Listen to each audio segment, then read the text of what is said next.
یہ تو آپ نے دو کیٹیگرائزیشن کر کے واضح کر دیا کہ ایمان ہے، اسلام کا بنیادی مقدمہ ہے، قرآن و سنت میں محفوظ ہے، رسول اللہ کی نسبت سے اخبار ہم تک پہنچتی ہیں، اس پر اطمینان ہو جاتا ہے، تو رسول کی اتباع کا تقاضا، اس پر ایمان کا تقاضا ہے کہ ان کو بھی ہم مانیں، آپ مخبر صادق تھے۔ آپ جب ان دو کیٹیگریز میں ان چیزوں کو بانٹتے ہیں تو ایک تیسری کیٹیگری جو اتنی بڑی کیٹیگری ہے وہ بالکل نظر انداز ہو جاتی ہے۔ اب ہم کہتے ہیں بھئی قرآن پر آپ ایمان لائیں، قرآن کی ہم بات کرتے ہیں تو قرآن میں نماز کا ذکر ہے، روزے کا ذکر ہے، حج کا ذکر ہے، زکوٰۃ کا ذکر ہے، کیسے ہوگی اس کا ذکر نہیں ہے۔ یہ سب کچھ قرآن سے لے کر آج تک امت کے علماء نے اجماع سے بیان کیا ہے۔ میں صرف آپ سے اصول میں ایک بات سمجھنا چاہتا ہوں کہ ایک ہو گیا ایمانیات، ایک ہو گئی روایتیں، یہ بیچ میں جو ساری ضروریات دین ہیں علماء پہلی نسل سے لے کے آج تک منتقل کر رہی ہیں، اس کو کیسے ہم یہ کہہ کر نظر انداز کر سکتے ہیں کہ یہ تو سب حدیث ہے، اس میں گفتگو بھی ہو سکتی ہے۔ وہاں تو حدیث نہیں ہے، وہاں تو پوری امت رسول اللہ سے ایک دین لے رہی ہے اور آگے منتقل کر رہی ہے، نہ وہ قرآن میں ہے نہ وہ سنت میں ہے۔ دو چیزیں ہیں جو رسالت مآب صلی اللہ علیہ وسلم نے براہ راست ہمیں دی ہیں، یعنی ایک اللہ کی کتاب قرآن مجید، صحابہ کرام کو آپ نے پڑھ کر سنائی، اللہ کی کتاب کی حیثیت سے پڑھ کر سنائی، اللہ کی کتاب کی حیثیت سے انہوں نے اس کو اخذ کیا، اللہ کی کتاب کی حیثیت سے یاد کیا، اللہ کی کتاب کی حیثیت سے لکھا، اور نسلاً بعد نسلاً مسلمان اسی طرح اس کو منتقل کر رہے ہیں۔ دوسری چیز سنت ہے۔ میں نے تو اس کو پچھلے 30-35 سال میں بالکل الگ کر کے بتایا ہے، بلکہ فہرست ترتیب دے دی ہے کہ یہ سنت ہے۔ سنت کیا ہے؟ وہ عملی چیزیں جن کو مسلمانوں کو اختیار کرنا ہے۔ تو یہ آپ نے نماز کی مثال دی، یہ روزے کی مثال دی، یہ حج کی مثال دی، یہ سب سنت سے متعلق چیزیں ہیں، ان میں بھی کسی بحث کا کوئی سوال نہیں ہے۔ رسول اللہ صلی اللہ علیہ وسلم نے اپنے ماننے والوں کو یہ چیزیں بتائیں، یہ اس سے پہلے دین ابراہیمی کی روایت کی حیثیت سے موجود بھی تھیں، ان کی تجدید کی، ان کی اصلاح کی، صحابہ کرام میں ان کو جاری کر دیا۔ اب یہ دیکھیے کہ ان میں ایک ایک چیز عملی نوعیت رکھتی ہے، یہ محض ایک لفظ نہیں ہے جو کہا گیا اس کو آگے منتقل ہونا ہے۔ یعنی اگر لوگوں کو کہا گیا کہ نماز پڑھنی ہے تو نماز شروع ہو گئی، روزے رکھنے ہیں تو رمضان جب بھی آیا روزے رکھے گئے، لوگ عمرہ کرنے کے لیے نکل کھڑے ہوئے، انہوں نے ہر سال حج کیا۔ یہ جتنی چیزیں ہیں میں نے ان کی فہرست جس طرح کہ عرض کیا مرتب کر کے پیش کر دی ہے، یہ سب کی سب اجماع اور تواتر سے منتقل ہوئی ہیں۔ یہ اجماع اور تواتر کیا ہے؟ یہ پوری مسلمان امت کا اجماع اور تواتر ہے، یہ مسلمانوں کے پورے علم کا اجماع ہے، یہ صحابہ کرام کی پوری جماعت کا اجماع ہے۔ قرآن بھی ایسے ہی منتقل ہوا ہے، سنت بھی ایسے ہی منتقل ہوئی ہے، اس لیے ان میں اور روایات میں کوئی باہمی تعلق نہیں ہے۔ روایات افراد منتقل کر رہے ہیں، یعنی افراد نے، ایک نے، دو نے، تین نے، چار نے کوئی بات سنی ہے۔ یہاں ایک اور بات واضح کر دوں، یہ جو اجماع اور تواتر نقل پر قائم ہوتا ہے، ساری تاریخ ایسے ہی منتقل ہوتی ہے۔ مغلیہ سلطنت قائم ہوئی، قائد اعظم نے پاکستان بنایا، کارل مارکس نے ڈاس کیپٹل لکھی، انگلستان میں ملکہ الزبتھ حکومت کرتی رہی ہیں، یہ سب اجماع اور تواتر سے منتقل ہوتا ہے۔ اس میں واقعہ ہے جو لوگوں کے سامنے آتا ہے، یا کوئی عملی چیز ہے جو رائج ہو گئی ہے، اس کو اختیار کر لیا گیا ہے۔ قول، یہ صرف قرآن مجید ہے کہ جس میں قولی تواتر واقع ہوا ہے دنیا کی تاریخ میں، یعنی لوگوں نے پوری کی پوری کتاب کو یاد کر کے نسلاً بعد نسلاً آگے منتقل کیا ہے۔ ورنہ قول آپ یہ دیکھیے، میں اس کی مثال دیتا ہوں، رسالت مآب صلی اللہ علیہ وسلم نے حجۃ الوداع کا ایک خطبہ دیا ہے، ٹھیک، یہ سب سے بڑا واقعہ ہے، اس میں تو کوئی شبہ نہیں ہے نا۔ یہ بتایا جاتا ہے کہ 1,00,000 سے اوپر صحابہ کرام اس وقت موجود ہیں۔ ٹھیک، یہ بات کہ رسالت مآب صلی اللہ علیہ وسلم آخری حج کے لیے گئے، یہ واقعہ ہے۔ یہ بات کہ آپ نے خطبہ دیا، یہ واقعہ ہے۔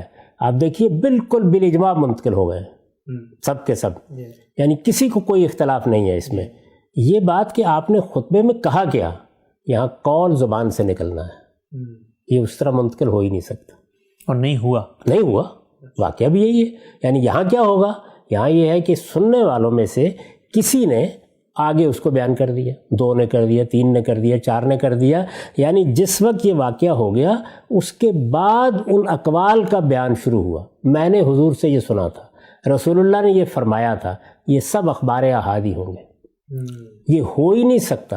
اس وقت بھی آپ دیکھیں ہمارے ہاں اس وقت بعض جلسے ہو رہے ہیں، بعض واقعات ہیں جو پیش آ رہے ہیں، وہ سب کے سب خبر بن جاتے ہیں۔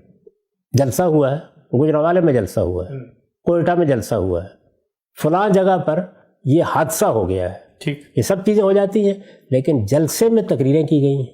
وہ آج کے زمانے پہ قیاس نہ کیجیے کہ اخبار ان کو نقل کر رہے ہیں، ٹیلی ویژن ان کو سنا رہا ہے، ریڈیو پر وہ نشر ہو رہی ہیں، نامہ نگار ان کو بیان کر رہے ہیں. یہ تو اس وقت نہیں تھا.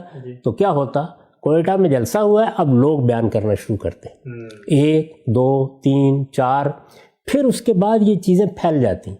اب آپ ان کو جمع کرنے کے لیے نکلتے ہیں. تو یہاں اس طرح ہوتا ہے. اور جب اس طرح ہوتا ہے تو پھر جانتے ہیں کہ کیا چیز ہے جو اجماع تک پہنچتی ہے. یعنی ایک نے بیان کیا، دوسرے نے بیان کیا، تیسرے نے بیان کیا، مختلف جگہوں پر لوگ چلے گئے. جلسہ سننے کے بعد انہوں نے اپنی اپنی جگہ جا کے بیان کیا. آپ کو 2 4 5 10 20 50 لوگوں سے ایک ہی بات سننے کو ملی. اس کو کہتے ہیں اجماع اہل العصر، اجماع اہل الحدیث. یعنی اس پر اجماع ہو گیا. سب لوگ جو روایت کر رہے ہیں، تاریخ لکھ رہے ہیں، اس فن کو منتقل کر رہے ہیں، اس علم کو منتقل کر رہے ہیں، ان کا اجماع اس پر ہو گیا.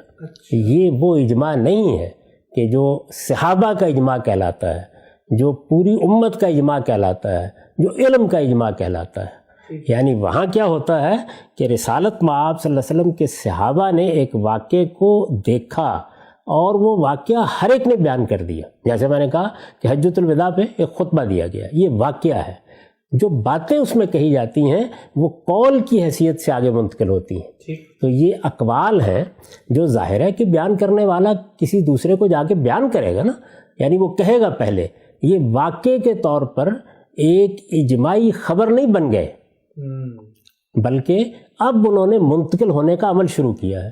ممکن ہے کہ پوری تقریر میں سے کوئی 2 جملے ہی آگے کوئی منتقل کرے، ممکن ہے لوگ بیان ہی نہ کریں، اور ممکن ہے کہ کوئی ایسی بات اس میں کہی گئی ہو جو بڑی غیر معمولی ہو، وہ آپ بھی بیان کریں، میں بھی بیان کروں. اگر ہم سننے والے ہیں 10 لوگ بیان کریں، 20 لوگ بیان کریں. تو جب بہت زیادہ لوگ اس کو بیان کر دیتے ہیں نا، تو اس کو اس فن میں، یعنی اس تاریخی ریکارڈ کو منتقل کرنے کے فن میں، جس کو آپ حدیث کا فن کہتے ہیں، جس کو آثار کا فن کہتے ہیں، اس میں اس موقع پر کہا جاتا ہے تواترت الاخبار. یعنی اس جلسے کے بعد 1 2 4 5 10 بہت لوگ اس بات کو بیان کرنے لگ گئے ہیں کہ یہ بات کہی گئی تھی.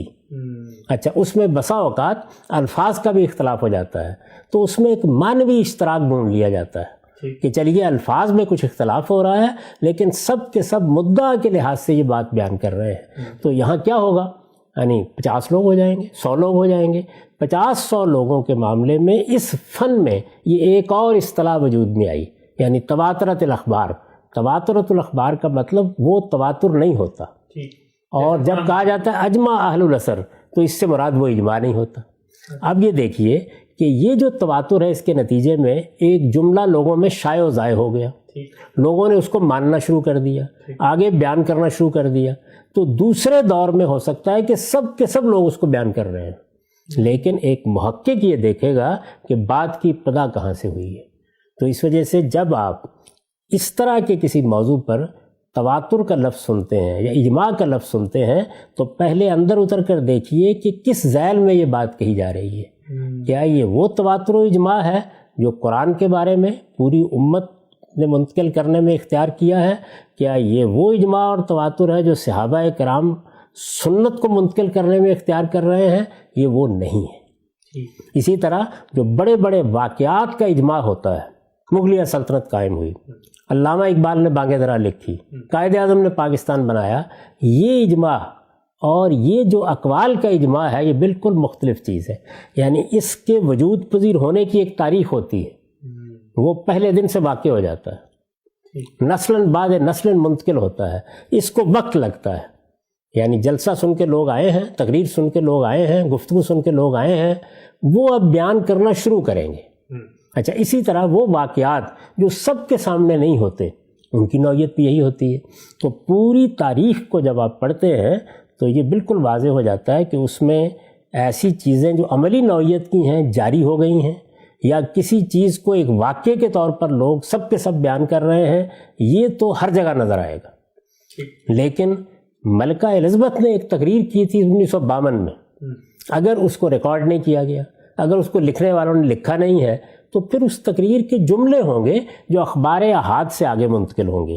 اور ممکن ہے کہ ایک نسل کی تحقیق کے بعد یہ معلوم ہو کہ بہت لوگوں نے یہ جملہ بیان کیا ہے، یہ جملہ کہا گیا تھا جب بہت لوگوں نے بیان کیا. وہی میں نے عرض کیا کہ پہلے ایک کرے گا پھر دو کریں گے، جب آپ جمع کرنے نکلیں گے تو ہو سکتا ہے کہ 40-50 لوگوں کی روایت مل جائے. تو اس کو کہا جاتا ہے تواترت الاخبار. یہ اصطلاح اس علم کی اصطلاح ہے. اس کو کہا جاتا ہے جب سب کے سب مورخین یہ بات بیان کر رہے ہوں تو اجماع اہل العصر. تو یہاں اجماع کا لفظ بھی اور معنی میں بولا جاتا ہے اور تواتر کا لفظ بھی اور معنی میں بولا جاتا ہے. یہ وہ مفہوم ہے جس میں ہمارے دور کے ایک بڑے عالم مولانا انور شاہ کشمیری نے وہ کتاب لکھی ہے کہ التصریح بما تواتر فی نزول المسیح. اچھا، اس میں بھی تواتر کا لفظ استعمال ہوا ہے، اس سے مراد یہ تواتر ہے. یعنی اتنی روایتیں ہیں، میں آگے چل کے اس کا ذکر کروں گا، اتنی روایتیں ہیں کہ یہ کہا جا سکتا ہے کہ راویوں نے اس میں تواتر اختیار کر لیا ہے. یہ روایت کا تواتر ہے، یہ خبر کا تواتر ہے، یہ اہل عصر کا اجماع ہے. تو ان دونوں کو بھی الگ الگ رکھنا چاہیے. اس پر تحقیق بھی ہوگی، اس پر گفتگو بھی ہوگی، اس کی تاریخ بھی جانی جائے گی. ایک ایک قول کب سے روایت ہونا شروع ہوا ہے اس کو بھی دیکھا جائے گا. یہی ساری امت دیکھ رہی ہے، اس مسلمان امت کا علم یہی دیکھ رہا ہے، اسی کو لکھا جا رہا ہے، اسی پر کتابیں ترتیب پا رہی ہیں. یہ بخاری مسلم یہ اسی فن کے ائمہ ہیں. تو یہاں بالکل اور نوعیت ہے اور سنت بالکل اور طریقے سے منتقل ہوئی ہے، قرآن اور طریقے سے منتقل ہوا ہے. وہاں نہ راوی کی ضرورت ہے، نہ اس کے کردار اور سیرت کو دیکھنے کی ضرورت ہے. وہ تو ایک واقعہ ہے جس کو بیان کر رہے ہیں. رسالت باب صلی اللہ علیہ وسلم کی بعثت ہوئی تھی، نبوت کا دعویٰ کیا تھا، آپ کا اسم گرامی محمد بن عبداللہ تھا. یہ وہ واقعات ہیں کہ جو تواتر سے اور اجماع سے منتقل ہو گئے. ان کے بارے میں کسی راوی کو نہیں دیکھا جاتا، لیکن جب اقوال روایت ہونا شروع ہو جاتے ہیں، میں نے ابھی مثال دی، ہر آدمی کہتا ہے کوئٹہ میں ایک جلسہ ہوا ہے، یہ سب کو معلوم ہے، لیکن اس میں کیا باتیں کہی گئیں یہ ایک ایک کر کے دو کر کے نقل ہونا شروع ہوں گی. کچھ وہیں رہ جائیں گی، کچھ نقل ہو جائیں گی، کچھ میں الفاظ تبدیل ہو جائیں گے. اس کو اخبار احاد سے منتقل کرنا کہا جاتا ہے. یہ اخبار احاد جب تعداد میں کافی ہو جاتے ہیں، بہت لوگ مختلف علاقوں میں ان کو بیان کرنا شروع کر دیتے ہیں، تو کہا جاتا ہے تواترت الاخبار. اور تمام لوگ جو اس فن میں کام کر رہے ہیں، اس علم میں کام کر رہے ہیں، وہ اگر سب کے سب اس پر متفق ہو جائیں تو اس کو کہا جاتا ہے اجماع اہل العصر. تو پہلے ان دونوں اصطلاحوں کا فرق سمجھ لیجیے.